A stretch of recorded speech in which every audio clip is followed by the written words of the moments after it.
Guys, പുതിയൊരു വീഡിയോയിലേക്ക് എല്ലാവർക്കും സ്വാഗതം.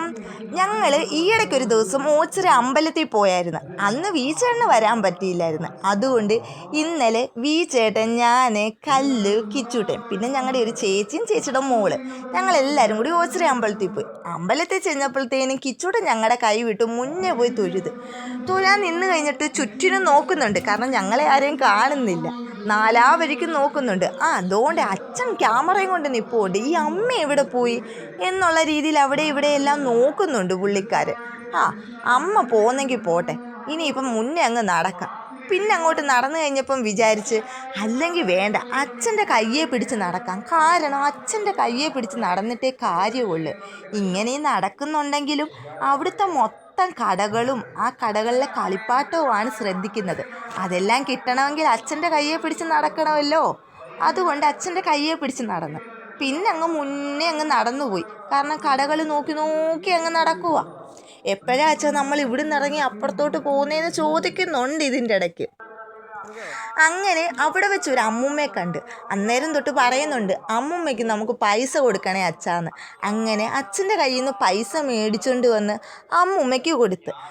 അമ്മുമ്മയ്ക്ക് പൈസ കൊടുത്തു കഴിഞ്ഞപ്പം അമ്മുമ്മയെ ഹാപ്പി, അവനും ഹാപ്പി. ആ വഴി ഞങ്ങൾ നടന്ന് നാഗരാജാവിൻ്റെ അവിടെ ചെന്ന് മനസ്സറിഞ്ഞൊന്ന് തൊഴുത്. ഒത്തിരി തിരക്കൊന്നും ഇല്ലായിരുന്നു.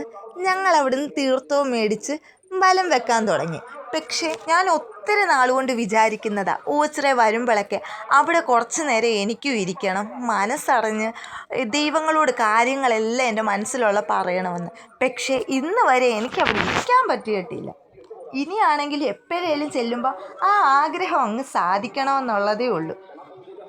അങ്ങനെ അവിടെ നിന്ന് ഞങ്ങൾ തൊഴുത് കഴിഞ്ഞ് ഞാൻ നേരെ പോയത് ഇലയടിപ്പിക്കാനാണ്. വേലമ്പാട്ടെന്നൊക്കെ ഇതിനെ പറയും, പക്ഷെ ഞാൻ ഇലയടിപ്പിക്കുക എന്നാണ് പറയുന്നത്. കല്ലൂന് കുറച്ച് നാളുകൊണ്ട് ഇച്ചിരി ബുദ്ധിമുട്ടുകളൊക്കെ ഉണ്ടായിരുന്നു. അപ്പം ഓച്ചിറ പോകുമ്പോൾ ഇലയടിപ്പിക്കണമെന്ന് വിചാരിച്ച് തന്നെ ആയിരുന്നു പോയത്. അങ്ങനെ അദ്ദേഹം ഇലയടിക്കാൻ തുടങ്ങി.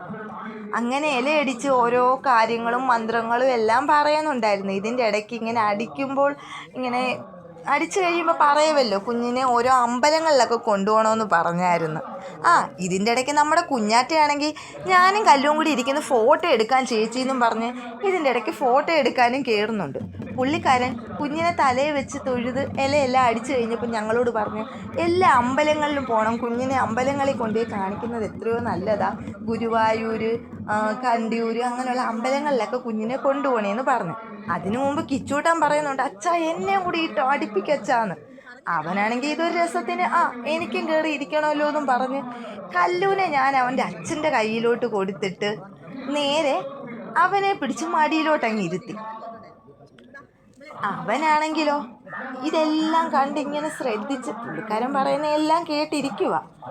എന്തോ വലിയ സംഭവമാണ് ഇത്, വലിയ ഭാവങ്ങൾ ഇട്ടിരുന്നേക്കാം എന്നുള്ള രീതിയിലാണ് എൻ്റെ മടിയിലിരിക്കുന്നത്. മുഖത്തൊക്കെ നല്ല ഭാവങ്ങൾ വരുത്തുന്നുണ്ട് കേട്ടോ. അങ്ങനെ ഇരിക്കുന്നുണ്ടെങ്കിൽ എന്താ, ഞാൻ മുമ്പേ പറഞ്ഞില്ലേ ആ കാര്യം തന്നെ മനസ്സിൽ എന്താണെന്നല്ലേ, കളിപ്പാട്ടം. എങ്ങനെയെങ്കിലും അവിടെ വേഗം ചെല്ലണം, എനിക്ക് കളിപ്പാട്ടങ്ങൾ മേടിക്കണം, ഈ കാര്യം തന്നെ ആയിരുന്നു. അങ്ങനെ ഞങ്ങൾ തൊഴുതൊക്കെ കഴിഞ്ഞ് ഫുഡ് കഴിക്കാൻ ചെന്നു. അവിടെ ചെന്നെങ്കിലും വലിയ ക്യൂ ആയിരുന്നു. പക്ഷെ നമ്മൾ വിചാരിക്കുന്ന കൂട്ടല്ല, ക്യൂ വേഗം നീങ്ങുന്നുണ്ടായിരുന്നു. ഇതിൻ്റെ ഇടയ്ക്ക് സെക്യൂരിറ്റി മാമൻ കുഞ്ഞുള്ളത് കൊണ്ട് ഞങ്ങൾ മുന്നേ കയറ്റി വിട്ട് ഞങ്ങൾ അവസാനത്തെ ക്യൂവിൻ്റെ അവിടെ നിന്ന് കയറി നേരെ ചെന്നപ്പോഴത്തേനും ഞങ്ങൾക്ക് ഫുഡ് കിട്ടി. കൂട്ടുകറി, അവിയൽ, സാമ്പാർ, രസം, പച്ചടി, നാരങ്ങാച്ചാറ്, ഇത്രയുള്ള നല്ല ഒരു ഊണായിരുന്നു. പറയാതിരിക്കാൻ വയ്യ കേട്ടോ, എന്താ ഒരു സ്വാദ്. ആ സാമ്പാറൊക്കെ സൂപ്പറായിരുന്നു. അതിനകത്ത് എനിക്കിഷ്ടം ആ സാമ്പാറും രസവും കൂടി ഇട്ട് തിന്നെ ചോറ് എന്തായിരുന്നു. പിന്നെ അതിൻ്റെ ഇടയ്ക്ക് വേറൊരു കാര്യം പറയാൻ പറഞ്ഞു. നമ്മുടെ ഐഡിയ സ്റ്റാർസിങ്ങളിലെ ബാബു ചേട്ടനെ അറിയത്തില്ലേ? ബാബു ചേട്ടനെ ഞങ്ങൾ അവിടെ വെച്ച് കണ്ടായിരുന്നു കേട്ടോ. ബാബുചേട്ടൻ അവിടെ ചെന്നപ്പോഴേ ഓരോ ചേട്ടന്മാർ ബാബുചേട്ടനെ കസാരയിട്ട് അവിടെ ഇരുത്തിയിട്ട് ചേട്ടനുള്ള ചോറ് അടുത്ത് കൊണ്ടുവന്ന് കൊടുത്തായിരുന്നു. ബാബുചേട്ടൻ അതെല്ലാം ശ്രദ്ധയോടെ എടുത്ത് കഴിച്ച്. പിന്നെ ഞങ്ങൾ നക്ഷത്രമൊക്കെ ഉള്ള സ്ഥലമില്ലേ, അവിടെ പോയി കുറേ നേരം ഇരുന്ന് അവിടെ ഒരു ഗസ്റ്റ് നടന്ന് പോകുന്നതും ഒക്കെ ഞങ്ങൾ കണ്ടായിരുന്നു ഗൈസ്. ഒത്തിരി നേരം ഞങ്ങൾ അതിനെ നോക്കി ഇങ്ങനെ നിന്ന്. അപ്പം ഇത്ര ഉള്ളായിരുന്നു ഞങ്ങളുടെ വ്ളോഗ്. ഇന്നത്തെ എല്ലാവർക്കും